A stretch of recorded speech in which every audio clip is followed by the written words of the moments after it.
Very good morning, plus 2 student. I am here, Mr. Sushant Sharma, your physics teacher.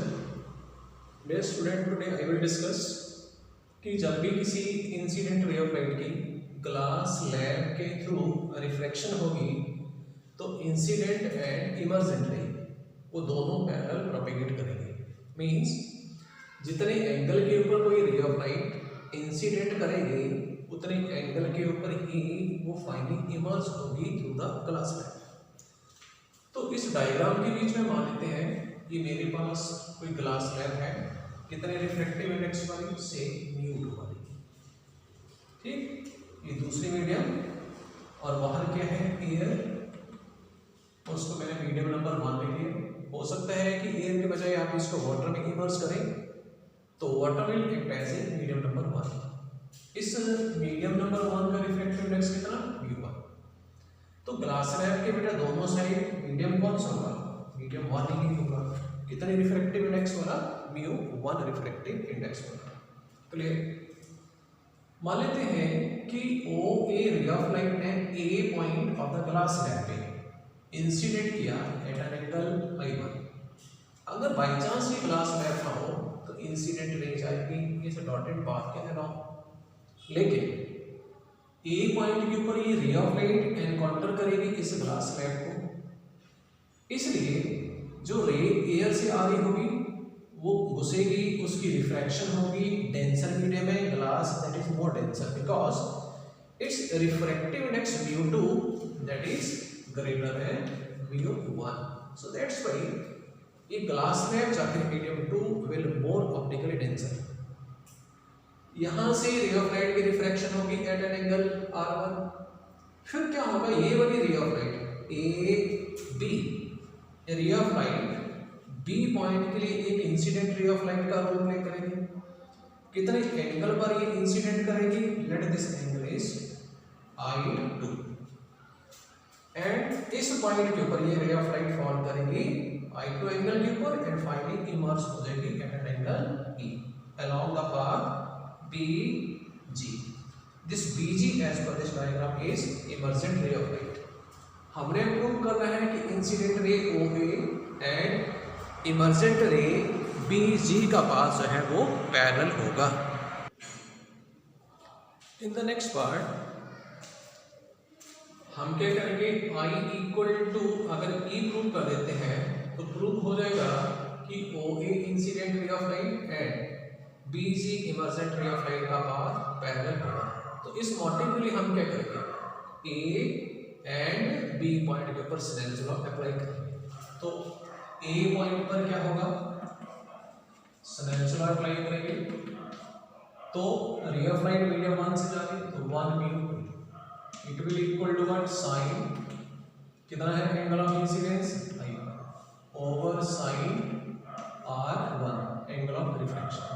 इसको कैसे लिखते हैं, μ2 over μ1 it will equal to sine I1 over sine R1। Let it be equation number 1। इसी तरह से अब क्या करो, स्नेल्स लॉ अप्लाई करो B पॉइंट पर। तो एट पॉइंट B क्या होगा, इंसिडेंट रे तो मीडियम नंबर 2 में होगी तो यहाँ पर 2 आ जाएगा भाई, 2 μ1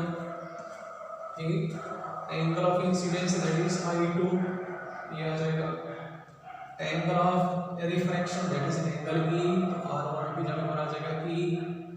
इसको कैसे लिखेंगे, μ1 ओवर μ2। क्लियर। ये कितने आएंगे, sine I2 over sine E। Let it be equation number 2। अब इक्वेशन नंबर 1 एंड 2 को मल्टीप्लाई करें और multiply equation 1 and 2, then we will get what, μ2 over μ1 into μ1 over μ2 it will equal to sin I1 over sin R1 into sin R1 sin I2 over sin E। लेकिन बेटा ये I2 जो है that is equal to R1 क्योंकि ये दोनों कैसे angle है, कॉरस्पॉन्डिंग सॉरी अल्टरनेट एंगल की।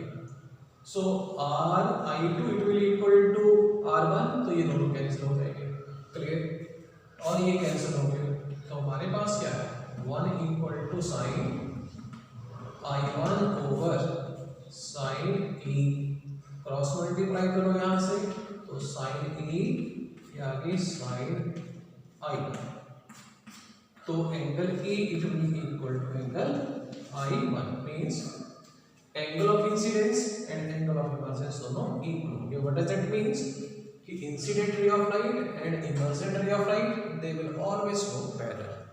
This is a final result, prove हो गया। अब हमें क्या फाइंड करना है, हमें फाइंड करना है लेटरल डिस्प्लेसमेंट। इस लेटरल डिस्प्लेसमेंट का मतलब क्या है, देखो इंसिडेंट रे ऑफ लाइट का एक्चुअल पाथ तो ये है भाई डॉटेड, लेकिन जब इसकी फाइनल इमर्जेंस हो रही है तो इंसिडेंट रे ऑफ लाइट अपने इस एक्चुअल पाथ से कितना डेविएट हो रही है फाइनल इमर्जेंस के लिए, उसको फाइंड करने के लिए हम क्या करेंगे, बी पॉइंट से परपेंडिकुलर ड्रॉ करेंगे, फुट ऑफ परपेंडिकुलर से एम, तो ये बी एम जो है ये होगी लेटरल डिस्प्लेसमेंट, कि incident ray of light laterally अपने पास से कितना डेविएट हुई, कितना डिस्प्लेस हुई for its final emergence. That distance bm as per this diagram is known as lateral displacement। तो हम क्या करेंगे, इस bm की वैल्यू को फाइंड करेंगे in terms of what, this thickness of the glass है, पर ये वाला एंगल ही देखते हैं बेटा, let this angle is small delta। तो इस राइट एंगल में this is perpendicular bm और ये hypotenuse, तो bm over this ab, ये क्या बनेगी, base over hypotenuse, sorry perpendicular hypotenuse, that is sine of what, sine of this angle. तो bm की वैल्यू क्या बनेगी हमारे पास, ab into sine delta. Let it be question number से 3, पहले 1 2 दिए हुए, क्लियर। अब क्या करेंगे, इस ए बी की वैल्यू को फाइंड करेंगे in terms of what, in terms of this T. तो ये बेटा हाइपोटेन्यूज का रोल प्ले करेंगे, इसको ले लेते हैं पॉइंट, ये पी ले लो डायग्राम में। तो ये वाली जो राइट एंगल है R1 एंगल वाली, इसमें base is A P, hypotenuse A P, तो base over hypotenuse what, cos, cos of what R1, clear. तो यहां से AB की वैल्यू आती है हमारे पास AP ओवर cos R1, लेकिन AP की वैल्यू कितनी है, इक्वल टू T, तो AB की वैल्यू आती है हमारे पास T over cos R1। Equation number 3 में ये वैल्यू अप्लाई करो, पुटिंग इक्वेशन नंबर 3, तो लेटरल डिस्प्लेसमेंट बी एम यानी हमारे पास t into sine delta over cos R. Let it be equation number 4।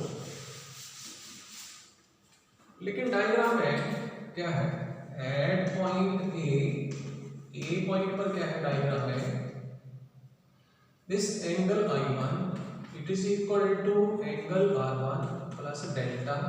तो यहां से R1 की वैल्यू आ गई हमारे पास I1 माइनस डेल्टा, अप्लाई करो इक्वेशन नंबर, सॉरी डेल्टा की वैल्यू फाइंड करो, यहां से delta it will equal to I1 minus R1, apply कर दो इक्वेशन नंबर 4 में वैल्यू।